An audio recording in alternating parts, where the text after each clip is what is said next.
আশেপাশে কেউ নেই নিশ্চিত হয়ে বউয়ের পেছনে ঘুরঘুর করি। দুদিনের মাথায় দেখি আমার স্ত্রী মহা বিরক্ত। তোমার কি অন্য কোনো কাজ নেই? মুখের উপর বলেই ফেলল সে। যার জন্য চুরি করি সেই বলে চোর। দেখুন অবস্থা। ফলে বাধ্য হয়েই আমাকে লেসন 24-এর খসড়া করে ফেলতে হলো মনে মনে।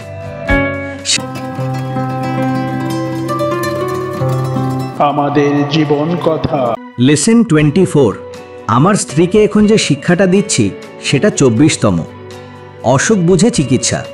এর আগেরটা অর্থাৎ লেসন 23 ছিল মাত্র 5 দিনের। পার্ট ছিল দুটি, পার্ট 1 3 দিনের আর পার্ট 2 ছিল আরও কম, মাত্র 2 দিন। দুর্মুখেরা বলবে আমরা পৃথিবীর সবচেয়ে রোম্যান্টিক কাপল, সব কিছু শেয়ার করি। ধরুন সে ভাঙল 2টো কাপ, সঙ্গে সঙ্গে আমি ভাঙি 2টো পিরিচ।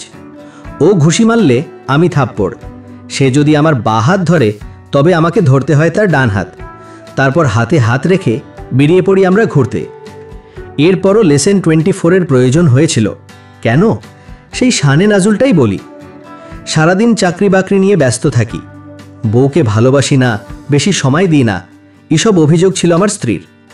তাই তার জন্য আমার ভালোবাসা প্রমাণ করতে বসকে পটিয়ে কয়েকদিনের ছুটি ম্যানেজ করলাম। ভাবলাম এবার ঘরে বেশি সময় দেব, কিন্তু কে জানতো সেটাই কাল হয়ে দাঁড়াবে। সারাদিন লেপ পুড়ে ঘরে থাকি, খাই দাই ঘুমাই টিভি দেখি। আশেপাশে কেউ নেই নিশ্চিত হয়ে বউয়ের পেছনে ঘুরঘুর করি। দুদিনের মাথায় দেখি আমার স্ত্রী মহা বিরক্ত। তারপর কি হলো? তোমার কি অন্য কোনো কাজ নেই? মুখের উপর বলেই ফেলল সে। যার জন্য চুরি করি সেই বলে চোর। দেখুন অবস্থা। ফলে বাধ্য হয়েই আমাকে লেসন 24-এর খসড়া করে ফেলতে হলো মনে মনে। সেদিনই ক্যালভিন ক্লাইনের দামি পারফিউম মেখে সন্ধ্যায় পরিপাটি হয়ে বের হলাম। বন্ধুদের সঙ্গে আড্ডা মেরে রাতে একটা ডিপার্টমেন্টাল স্টোরে ঢুকে ছোট একটি জ্যাসমিন কিনে পুরোটাই ব্লেজারে স্প্রে করে বাসায় ফিরলাম। আপনারা শুনছেন আমাদের জীবন কথা চ্যানেলে বাস্তব ঘটনাভিত্তিক অনুষ্ঠান জীবন গল্প। বউ সন্দিগ্ধ চোখে বলল, তোমার গায়ে মেয়ে মানুষের গন্ধ কেন?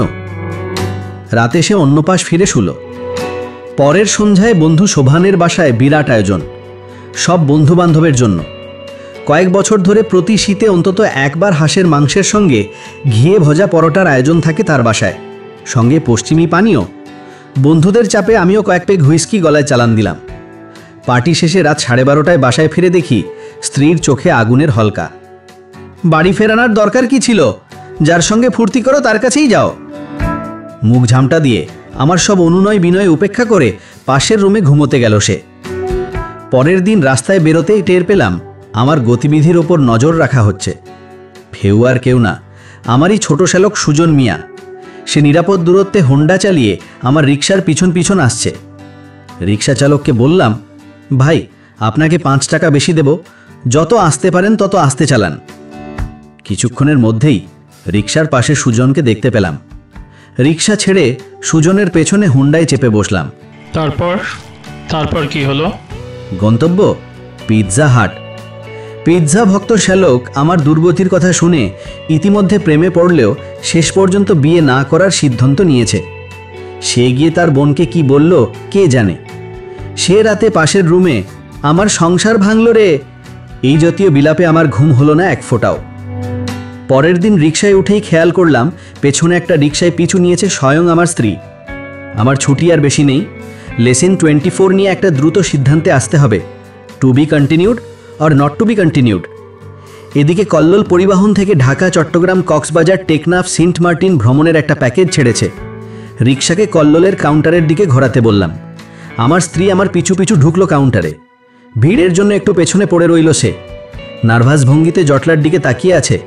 ভাবছি আমি বুঝি তাকে না জানিয়ে দূরে কোথাও চলে যাচ্ছি। অনেক কষ্টে পাশাপাশি সিটের 2টো টিকিট পেলাম। সমস্যা অবশ্য একটা, বাস ছাড়বে মাত্র 15 মিনিটের মধ্যে। যখন ভিড় গলিয়ে রিনির দিকে এগিয়ে তার হাত ধরলাম, অভিমানে মুখ ফিরিয়ে নিল সে।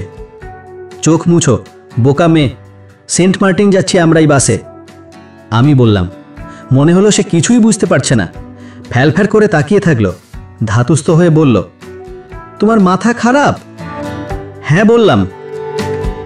গল্পটি আপনাদের কেমন লাগলো কমেন্ট করে আপনাদের মতামত জানান। আমাদের জীবন কথা চ্যানেলটি সাবস্ক্রাইব করুন এবং বন্ধুদের সাথে ভিডিওটি শেয়ার করুন।